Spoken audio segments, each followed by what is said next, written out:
योगेन चित्तस्य पदेन वाचा मलं शरीरस्य च वैद्यकेन योपाकरोत्तं प्रवरं मुनीनां पतञ्जलिं प्राञ्जलिरानतोऽस्मि।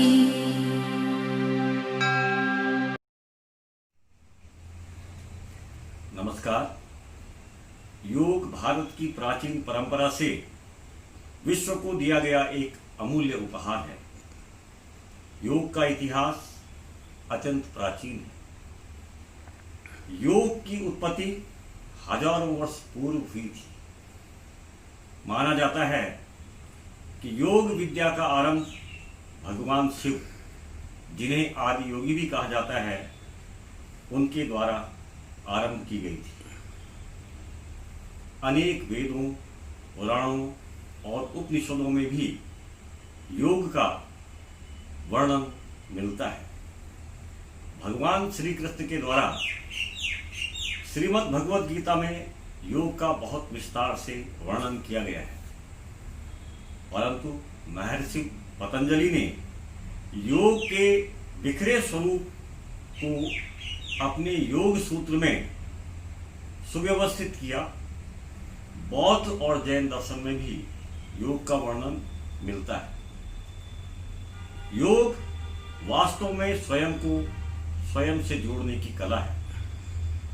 योग के द्वारा मन, शरीर और आत्मा को एक रूप किया जाता है। 11 दिसंबर 2014 को संयुक्त राष्ट्र संघ ने माननीय प्रधानमंत्री श्री नरेंद्र मोदी जी के प्रस्ताव को स्वीकारते हुए प्रत्येक वर्ष 21 जून को अंतर्राष्ट्रीय योग दिवस के रूप में मनाने को मान्यता दी। परंतु आप सभी को विदित है, इस वर्ष कोरोना वैश्विक संकट के कारण हम इसे डिजिटल योग कैंपेन के रूप में मनाने जा रहे हैं। आप सभी को इस 6वें विश्व योग दिवस की बहुत बहुत शुभकामनाएं। मेरी शुभकामनाएं हैं कि आप जीवन में योग को उतारें और एक स्वस्थ, सुखी और दीर्घ जीवन व्यतीत करें। धन्यवाद। नमस्कार। नमस्कार। योग जीवन को जीने की एक कला है, साधना है, विज्ञान है। योग का मुख्य उद्देश्य अपने मन को नियंत्रण में रखकर भटकने से बचाना है। योग के द्वारा हम न केवल शारीरिक बल्कि आध्यात्मिक व मानसिक स्वास्थ्य को भी प्राप्त करते हैं। योग हमारे जीवन को तनाव मुक्त रखने में और ऊर्जा का एक नया संचार पैदा करने में महत्वपूर्ण भूमिका निभाता है। तो आइए हम सब मिलकर इस योग दिवस पर अपने जीवन में योग को अपना आधार बनाएं। नमस्कार। हमारे शरीर में अनेक रोग त्रिदोषों, वात, पित्त और कफ के असंतुलन की वजह से आते हैं। योगासन और प्राणायाम के निरंतर अभ्यास से इन 3 दोषों को संतुलित किया जा सकता है। योग हमारे जीवन में एक सकारात्मक बदलाव लाता है। योग का अभ्यास किसी भी उम्र में किया जा सकता है, चाहे वह बच्चा हो, जवान हो या बूढ़ा हो। कोई भी योग की क्रियाओं को कर सकता है। तो आइए हम सब मिलकर इस योग दिवस पर योग को अपनाएं और अपने जीवन को खुशहाल बनाएं। धन्यवाद।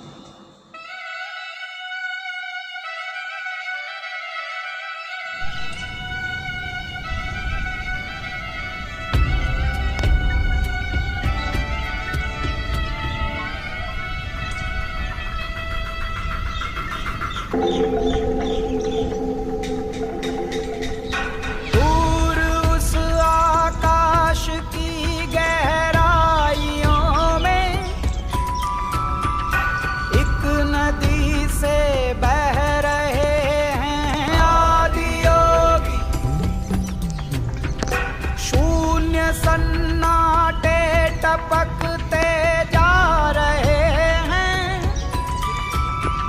मौन से सब कह रहे हैं।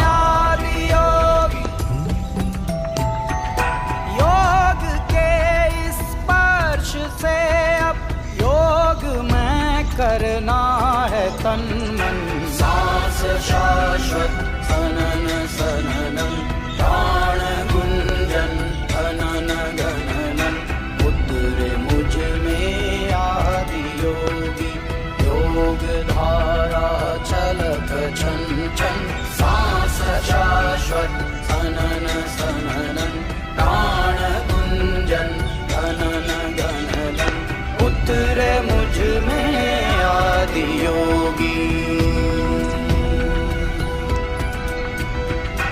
उतरे मुझ में आदि योगी।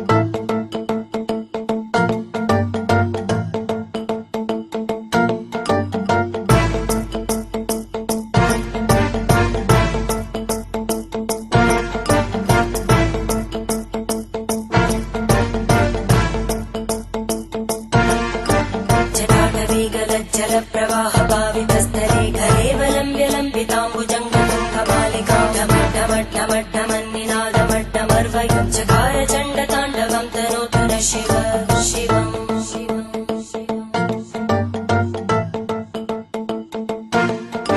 जटाकटाः सम्भ्रमभ्रमन्निलिम्पनिर्जरी विलोलवीचि वल्लरी विराजमानमूर्धनि धगद्धगद्धगज्ज्वलल्ललाटकट्टपावके किशोरचन्द्रशेखरे रतिप्रदक्षिणम्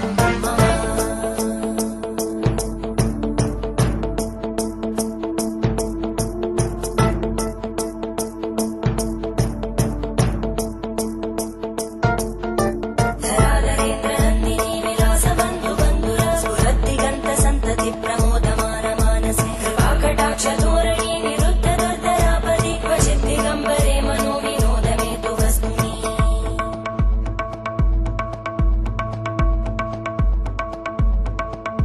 जटाभुजङ्गपिङ्गळस्फुरद्फणामणिप्रवाहदम्बकुङ्कुमद्रव प्रलिप्तदिग्वधूमुखे मदान्तसिन्धुरस्फुरत्प्रगुत्तरीयमेधुरे मनोविनोदमद्भुतं बिभर्तु भूतकर्धरी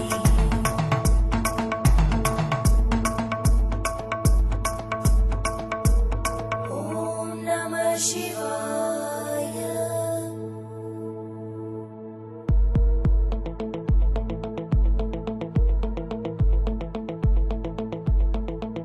सदा शिवं भजाम्यहं सदा शिवं भजाम्यहम् ॐ नमः शिवाय।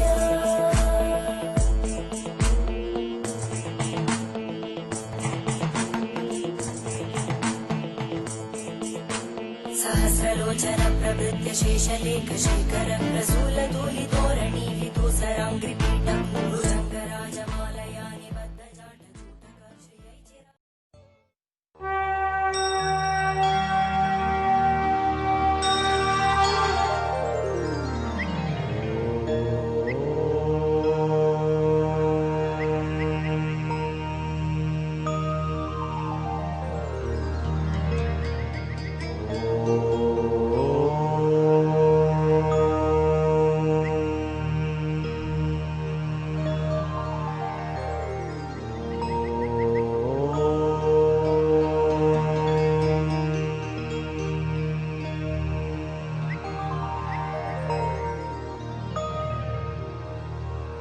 गच्छध्वं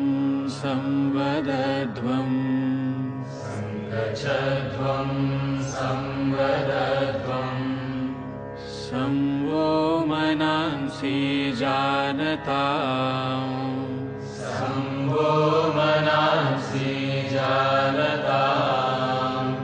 देवा भागं यथा पूर्वे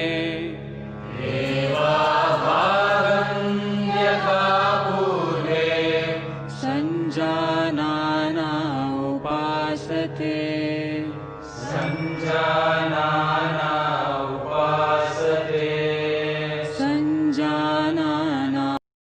योग हमारे शरीर में रोग प्रतिरोधक क्षमता अर्थात इम्यूनिटी को बढ़ाता है, जिससे हमारे रोगों से लड़ने की क्षमता बढ़ती है और हम जल्दी बीमार नहीं पड़ते। योग के निरंतर अभ्यास से हमारे शरीर की मांसपेशियां मजबूत बनती हैं और हमारी रीढ़ की हड्डी लचीली बनती है। योग हमारे शरीर में दृढ़ता व लचीलापन लेकर आता है। नमस्कार।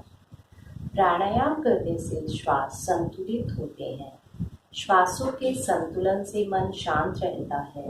मन के शांत रहने से बुद्धि की एकाग्रता बढ़ती है। नमस्कार। योग भारत का परंपरागत दर्शन है। योग भारतीय तत्वज्ञान व संस्कृति का मुख्य आधार है। योग किसी जटिल और कृत्रिम अभ्यास का नाम नहीं है। योग जीवन की उस पद्धति अथवा शैली का नाम है जो स्वभाव से प्रत्येक मनुष्य में होनी चाहिए। योग हमारे शरीर से आलस्य को दूर करके ताजगी और स्फूर्ति बनाए रखता है। यह हमारे शरीर में विकारों को दूर करके एक नई ऊर्जा का संचार करता है। नमस्कार दोस्तों। योग हमारे अनेक प्रकार के शारीरिक रोगों जैसे मधुमेह, सर्वाइकल, अर्थराइटिस, पीठ दर्द, इसके अलावा और भी तमाम तरह के रोगों के उपचार में बहुत ही अधिक लाभदायक है। इसलिए प्रतिदिन योग करें और स्वस्थ रहें। धन्यवाद।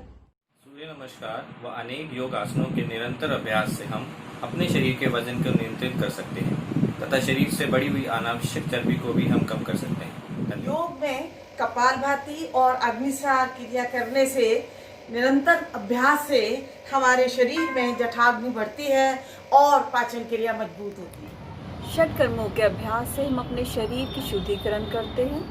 षट कर्मों के द्वारा हम शरीर के अनावश्यक तत्वों को बाहर निकालकर शरीर के आंतरिक अंगों का शोधन करते हैं। प्राणायाम से हमारे रक्त में ऑक्सीजन की मात्रा बढ़ती है, जिससे कि शरीर में से विषाक्त पदार्थ बाहर निकलते हैं और रक्त का संचार बहुत ही अच्छे से होता है। इसका निरंतर अभ्यास कर हम अपनी श्वास को नियंत्रित रख अपने दिमाग में आए हुए विचारों पर भी नियंत्रण ला सकते हैं। नमस्कार। त्राटक क्रिया, लंबी व गहरी सांस और प्राणायाम के अभ्यास द्वारा हमारी एकाग्रता बढ़ती है तथा हम अपने भटकते मन को नियंत्रित कर पाते हैं। धन्यवाद। योग से हम अनेक मानसिक रोगों को नियंत्रित कर सकते हैं, जैसे तनाव, अवसाद, अनिद्रा, चिंता आदि। योगाभ्यास से हमारे शरीर में कार्टिसोल नामक हार्मोन कम होते हैं जो तनाव को बढ़ाते हैं। नमस्कार। भगवान श्री कृष्ण ने श्रीमद् भगवद गीता में अर्जुन को योग का ज्ञान देते हुए कहा था, समत्वम योगा उच्यते, अर्थात जीवन की हर परिस्थिति में समता के भाव को बनाकर रखना। आज पूरा विश्व कोरोना के संकट से जूझ रहा है। इस संकट की घड़ी में भी हमें समता के भाव को बनाए रखना है। अपने आप को न केवल शारीरिक रूप से बल्कि मानसिक रूप से भी स्वस्थ और मजबूत बनाने के लिए निरंतर योगाभ्यास करते रहना चाहिए। धन्यवाद। डर किसी का नहीं, भय किसी का नहीं, डर किसी का आज के दिन मन में है विश्वास, पूरा है विश्वास, हम होंगे कामयाब एक दिन।